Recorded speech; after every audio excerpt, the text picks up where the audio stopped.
একা থাকতে শিখেন, একটুখানি একা থেকে দেখেন। যারা একা থাকে তারা জানে যে একা থাকাটা কতটা ভালো, কতটা একটা নেশার মতো একা থাকা, সেটা আপনারা বুঝবেন না। একা থেকে দেখেন, আসলে এটার মতো নেশা আর কোনো কিছুই নাই।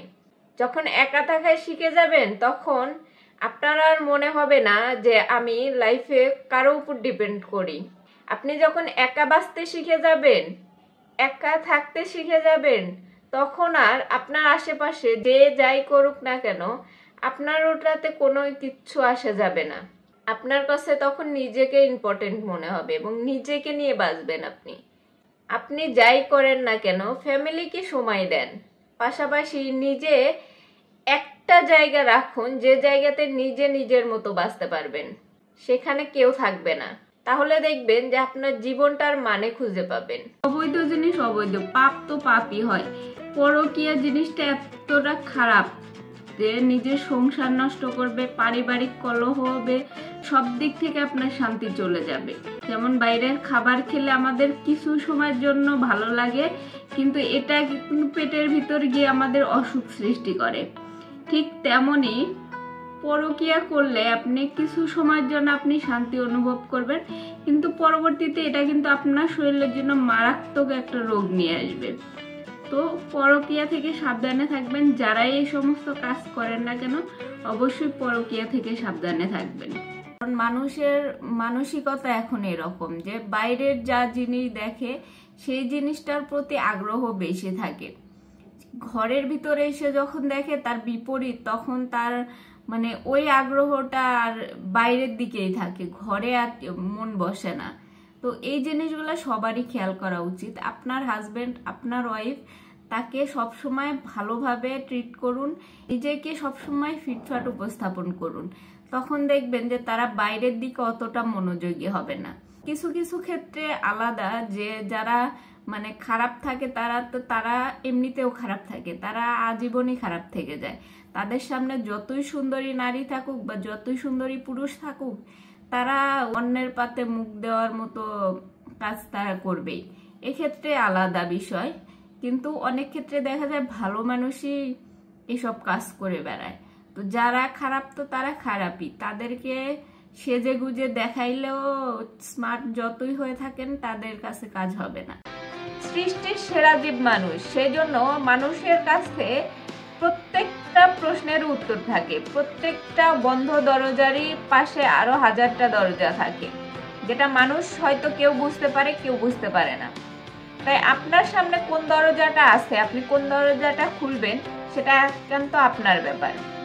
তাই হতাশ না হয়ে যে কোনো রাস্তা বন্ধ হয়ে গেলে বা যদি মনে করেন যে আমার সব শেষ, এরপরে আর কিছু নাই, তাহলে এরপরে গিয়ে আপনি আল্লাহর কথা স্মরণ করবেন এবং মনে মনে এটা প্রার্থনা করবেন যে আল্লাহ পাক বলছে যে কোনো না কোনো দরজা মানুষের জন্য অবশ্যই খোলা থাকে, এবং আগামীকাল যে আছে আমি যদি বেঁচে থাকি আলহামদুলিল্লাহ, তাহলে আমার কোনো না কোনো পথে একটা বের হয়েই যাবে।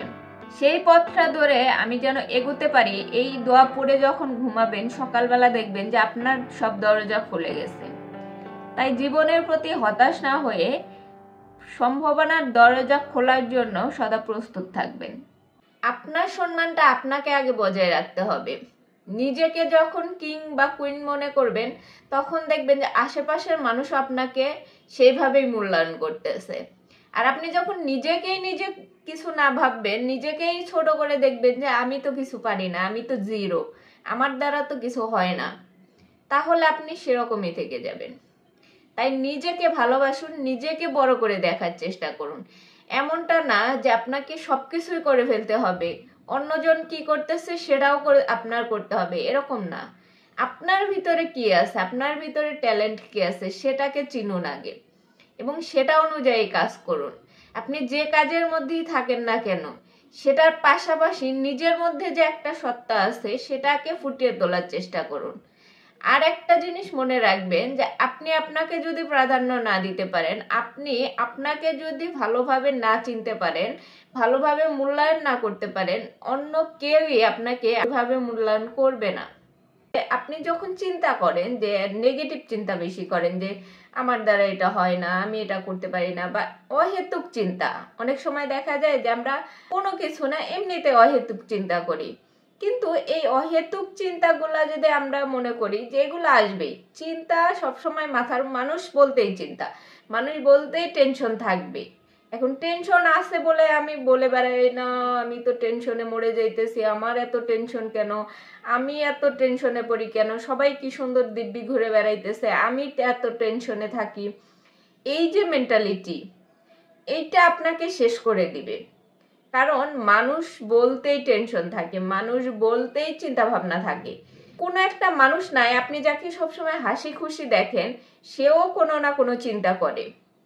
সে হয়তো কম করে, আপনি হয়তো বেশি করেন, কিন্তু আপনার এই বেশির কারণ হইতেছে আপনি ওভার থিঙ্কিং বেশি করেন, যে আমার এত চিন্তা কেন, মানে চিন্তাটাকে আবার চিন্তা বানিয়ে ফেলেন। আপনি ভালোবেসে বিয়ে করেছেন, দেখবেন বিয়ের আগে যে ভালোবাসাটা থাকে বিয়ের পরে সেটা পরিবর্তন হয়ে যায়, বিয়ের আগের মতো ভালোবাসাটা আর থাকে না। কম বেশি সব ক্ষেত্রেই এই পরিবর্তনটা আসে, সেটা ফ্যামিলি, ভাই বোন বা আত্মীয় স্বজন, সবকিছুর ক্ষেত্রেই। দেখবেন যে ভাই বোন একসাথে বড় হইতেছেন, সেই ভাই বোনও এক সময় পর হয়ে যাবে। কখনো গ্যারান্টি দিয়ে রাখতে পারবেন না আমাদের মধ্যে এরকমটা হবে না। আপনার বাবা চাচাদেরই দেখেন না, তারা তো এক সময় একই প্লেটে ভাত খেত, একই পাতিলের ভাত খেত, তারপরেও তারা এখন আলাদা, তাদের লাইফ আলাদা, তারাও পরিবর্তনশীল। এরকম আপনিও পরিবর্তন হয়ে যাবেন।